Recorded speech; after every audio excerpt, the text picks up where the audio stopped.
Imagine un tour où le spectateur fait tout le boulot, il mélange vraiment le jeu et pourtant il réussit l'impossible dans ses propres mains. Tu vas les rendre complètement fous avec ça. Voici un tour de cartes qui ne peut tout simplement pas être expliqué. Ce tour rend fou les gens, il a bluffé chaque magicien à qui je l'ai montré. Car comme vous pouvez le voir, j'ai juste besoin d'un jeu de cartes qui est dans un ordre complètement aléatoire. Et ce tour ne repose pas sur les manipulations mais sur l'adresse du magicien. Par exemple, le magicien peut simplement prendre un nombre aléatoire de cartes du paquet et annoncer qu'il a 21 cartes en main. Il compte alors les cartes pour vérifier avec le spectateur. 1, 2, 3, 4, 5, 6, 7, 8, 9, 10, 11, 12, 13, 14, 15, 16, 17, 18, 19, 20, 21. Le but est de montrer que le magicien peut ramasser les cartes et savoir exactement combien il en a. C'est déjà assez impressionnant en soi. C'est pourquoi à partir de maintenant, il ne touchera plus le jeu et le spectateur prendra toutes les décisions. Bon, on n'a pas besoin de 21 cartes, donc il repose la 21e carte, comme ça on a un chiffre rond. La première chose que le magicien demande au spectateur est de couper cette pile de cartes, de 20 cartes, en essayant de taper dans la moitié, c'est-à-dire 10 cartes. Donc le spectateur essaye, il vient et essaye de couper à peu près au milieu, donc la moitié des cartes. C'est un choix totalement aléatoire, donc regardons leur performance. Le spectateur prend le paquet qu'il a coupé et compte les cartes sélectionnées. 1, 2, 3, 4, 5, 6, 7, 8. Bon, il manque 2 cartes pour être à 10, mais c'est pas mal quand même. L'étape suivante, sur instruction du magicien, est de mélanger ces deux piles ensemble. C'est la partie qui dupe les magiciens. Regardez attentivement. Toutes les cartes sont réellement mélangées en mélange américain. Gravez bien cela dans votre mémoire, car il n'y aura aucune manipulation. Toutes les cartes ont été mélangées par le spectateur. Le magicien demande ensuite au spectateur de ramasser les cartes et de distribuer 5 piles différentes pour mélanger encore plus les cartes. Les cartes donc sont distribuées en 5 piles différentes par le spectateur. L'ordre ici est à nouveau aléatoire et le magicien n'a aucun contrôle sur l'emplacement des cartes. Elles ont été mélangées à l'américaine et maintenant distribuées en piles aléatoires. C'est un choix libre du spectateur. Elles sont ensuite ramassées aléatoirement dans l'ordre choisi par le spectateur. Le magicien n'a aucun contrôle sur l'emplacement des cartes. Il est alors demandé au spectateur de donner une dernière coupe. Pour la bonne chance, il coupe les cartes en deux, puis le magicien lui indique de distribuer 4 mains de poker. Vous conviendrez que jusqu'à présent, tout a été complètement aléatoire. Le spectateur a mélangé à l'américaine, coupé, distribué les cartes en différentes piles et les a mélangées autant qu'il le souhaitait.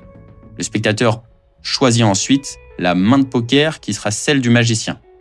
Disons qu'il lui donne celle-ci par exemple. Donc ça, là encore une fois, c'est un choix complètement libre. Le magicien déclare « Malgré le fait que vous ayez mélangé et brassé chaque carte, regardez ce que vous m'avez distribué. » Le magicien pose alors l'as, le roi, la dame, le valet et le 10. Le magicien n'a à aucun moment touché le paquet de cartes et cela bluffe tout le monde. Mais le magicien ajoute « Regardez, quand on joue au poker, je ne peux pas me sentir mal à l'aise de toujours gagner. Alors ce que je peux faire, c'est simplement claquer des doigts au-dessus des autres paquets. Et vous avez également distribué une quinte flush royale parfaite pour chaque autre pile. Le spectateur retourne chaque autre pile et effectivement, il y découvre une quinte flush royale à chaque fois. Les spectateurs sont bluffés, mais ne joueront sûrement jamais au poker avec le magicien. Donc, bienvenue dans l'explication de ce tour qui ne peut pas être expliqué. La raison pour laquelle je dis qu'il ne peut pas être expliqué, c'est que même quand on a le secret, on ne sait toujours pas comment cela fonctionne. C'est un principe qu'on appelle le principe de Gilbert qui est absolument ahurissant.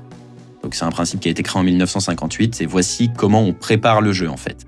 Vous allez devoir sortir tous les as, les rois, les dames, les valets et les 10, une quinte flush royale au poker. Et vous allez les mettre dans l'ordre de la quinte flush royale. Donc commencez par le 10, puis valet, dame, roi, as. Et répétez 10, valet, dame, roi, as. Donc vous parcourez ainsi les 20 cartes du jeu. Vous devez vous assurer que les couleurs sont toutes mélangées, ça n'a aucune importance. Et donc, ceci constituera votre setup, votre préparation de 20 cartes. Vous les ramassez et vous allez les placer sur le dessus du jeu. Mais avant de faire ça, vous devez également créer ce qu'on appelle un break. Donc, vous prenez la 21e carte en partant du bas, celle-ci, en l'occurrence ici, c'est le 6 de trèfle, et vous allez tout simplement venir créer un break. Donc moi, je plie la fin de la carte comme ceci, légèrement. Il faut que ça reste assez invisible à l'œil nu, mais au moins, on sait qu'à chaque fois qu'on va essayer de couper, on coupera sur le 6 de trèfle, et donc on sait qu'au-dessus, on aura notre préparation. Vous pouvez faire un break aussi en diagonale. Moi, je préfère juste plier la fin de la carte. Je trouve ça plus pratique pour ensuite récupérer les 21 cartes du début du tour. Donc cela signifie que quand vous prenez votre préparation et que vous la placez au-dessus du jeu, le reste des cartes sont sur le dessus. Vous pouvez toujours couper jusqu'à ce que donc la carte pliée, le 6 de trèfle, sorte. Je peux littéralement prendre les cartes et couper directement à ce 6 de trèfle et je sais alors que j'ai 21 cartes en main. Donc voici comment ça fonctionne. Vous commencez, vous pouvez présenter les cartes aux spectateurs, montrer qu'elles sont toutes différentes, réaliser des fausses coupes si vous en connaissez, sinon je mettrai des liens dans la description où j'en explique, et vous passez directement au tour. Donc vous expliquez aux spectateurs que vous manipulez des cartes depuis longtemps et que vous savez exactement combien de cartes vous coupez. Vous ramassez le nombre de cartes, et alors moi je flash toujours cette carte-là pour vérifier déjà que j'en ai bien 21 en main, et aussi pour montrer aux spectateurs que toutes les cartes sont différentes. Et donc, à partir de là, vous savez que vous avez 21 cartes en main, ce qui en soi est déjà assez impressionnant, parce que le spectateur pense vraiment que vous auriez pu couper n'importe où. Donc, vous avez coupé, et ensuite, vous les comptez, et effectivement, vous montrez aux spectateurs que vous avez bien 21 cartes en main. Et là, vous dites, regardez, je n'ai besoin que de 20 cartes pour ce tour, donc vous replacez la dernière carte, le 6 de trèfle, sur le dessus du jeu, et on peut évacuer le reste du paquet, on n'en aura plus besoin. Le reste donc est mis de côté, et vous avez maintenant la pile que vous avez préparée plus tôt. Donc, commençant par le 10 et terminant par l'As, bien sûr.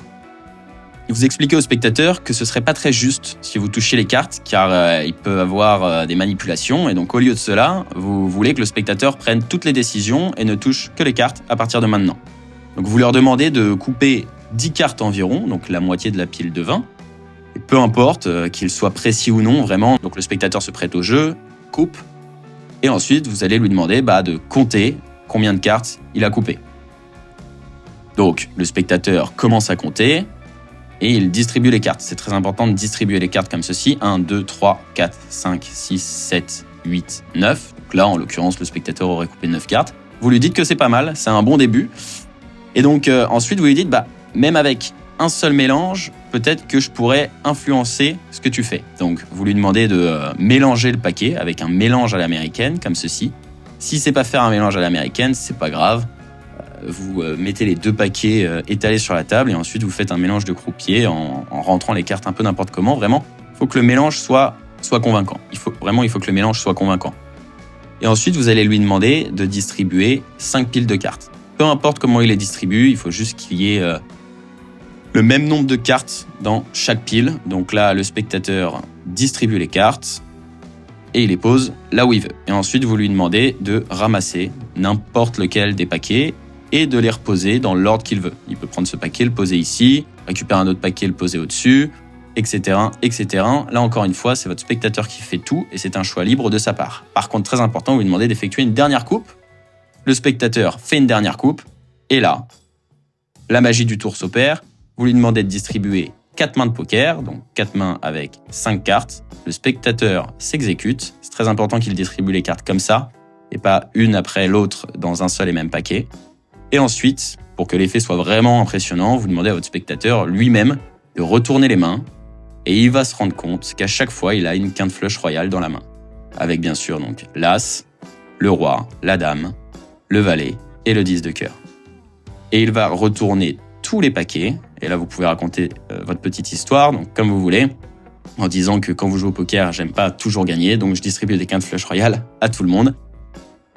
Et le spectateur retourne donc toutes les cartes et se rend compte qu'il y a des quintes flush royales dans les 4 mains qu'il a distribuées. Si vous avez aimé ce tour mathématique et que vous voulez en voir plus, je vous mets des petites vidéos de tours mathématiques qui pourraient vous plaire. Et moi, je vous dis à la semaine prochaine pour une nouvelle vidéo.